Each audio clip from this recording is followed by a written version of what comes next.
Hi, welcome back. My name is Ashish, and in this video we will cover up what is infrastructure as a code. Well, this will be a small theory video, and from the next video we'll do the labs around these topics. So, infrastructure as a code enables us to describe the infrastructure that we will need for the application through code. And infrastructure as code enables us to maintain both the application code and everything we need to deploy on the application in a central code repository.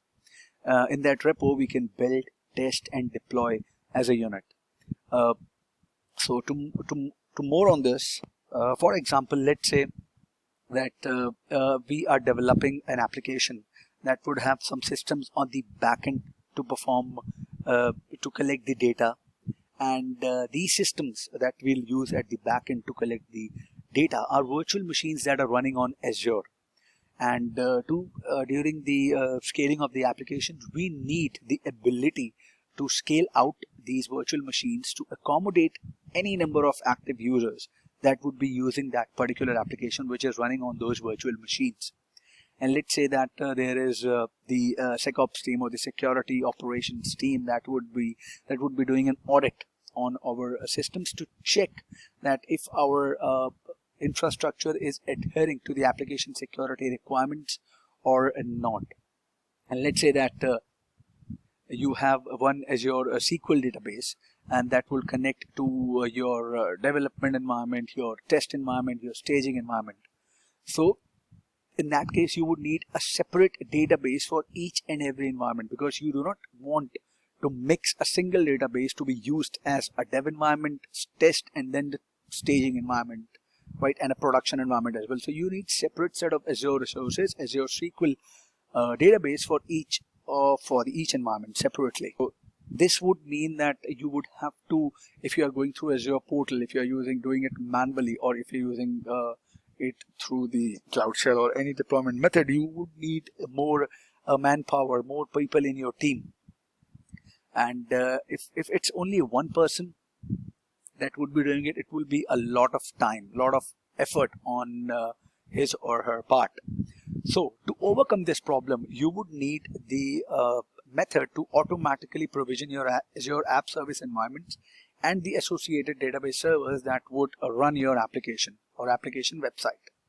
You would have you have to configure multiple systems in the same exact way, and you want to keep them configured that way, right? So if I'm provisioning an environment for dev environment, I want to test my application code on the dev environment. I would make sure that I have my staging and test environment in the same exact way that I have my dev environment, because I would be testing that particular code on each and every environment. And I would prove that all the production sites are compliant with various regulations. So from all of these requirements, if you were a part of team, you would bang your head around to gather each and every options. So if you will jot down the points, you will come at the conclusion that you would your requirement would be that you want to automatically scale out the website, you want to automatically configure the virtual machines, you want to scan for security and compliance, you want to provision a database server for each environment. And if that sounds right, then here comes the infrastructure as a code part to automate the deployments. So the answer to all of these concerns, questions, and worries and problems is infrastructure as code, which can be used and which is sometimes also called IAC. It uses automation to manage the infrastructure. For example, instead of configuring servers one at a time, you would use a tool to configure all of them at once. You would express the infrastructure you need for application as code, such as configuration file or a script. So you would write scripts or either the configuration files that, okay, this is the way I want my infrastructure to be, and this is how it would be deployed. For example, and let's say you have provisioned your infrastructure through the infrastructure as code. When you would need to change something, like you want to change the firewall setting, you will update the configuration file and run it one time to update all of the servers. So rather than going on each and every server manually, which would require more time, you would change your configuration file through which you deployed your infrastructure initially, and then you would make a change in the configuration file, and that firewall change would be deployed in each and every server with one click. Let's say for your application, you would start by bringing up the app service environments manually through the Azure portal. So here's the plan that I'm lining up for the coming videos. So we will bring up the app service environment manually through the portal.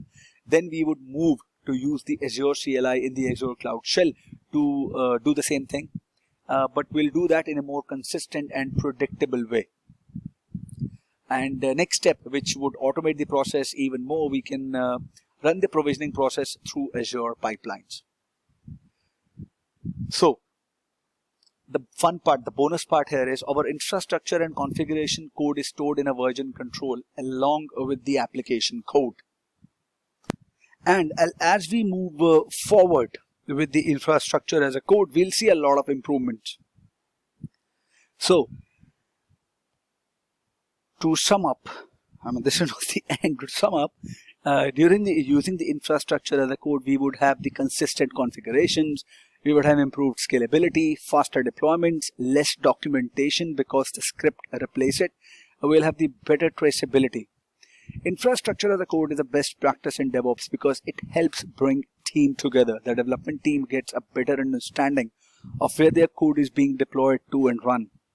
And the ops team would get involved in the process much earlier and can use the infrastructure choices to help developers make the right decisions. All right, a short term in the infrastructure as a code that we use, it's called idempotency. Idempotency is a term that that's used in both mathematics and computer science. So an idempotent operation is one that provides the same result each time you apply it. Let's say I'm running a command to provision, create a resource group. I'm using the AZ group create command using the AZ CLI. So the command would create the resource group and would give me the output. So if I run this command a second time, I will receive the same output. I would not receive an error or a duplicate resource group. That's because Azure CLI was designed to be idempotent. It says succeeded. So if I'll create the resource group with the same name every time, it will say me succeeded. And what if this operation was not idempotent? All operations are idempotent. For example, say I have a bash script that creates a directory to hold service logs. So I will create the directory, but when I'll run the script for the second time, I get a message that the file already exists, right?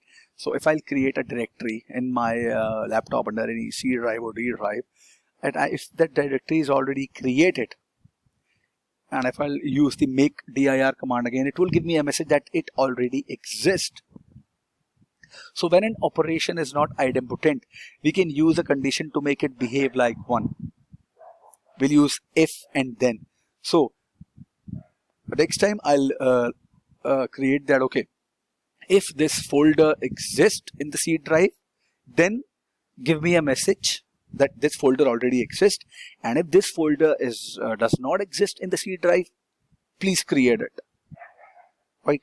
What was a short term that I wanted to share with you guys? Idempotent, what an idempotent means.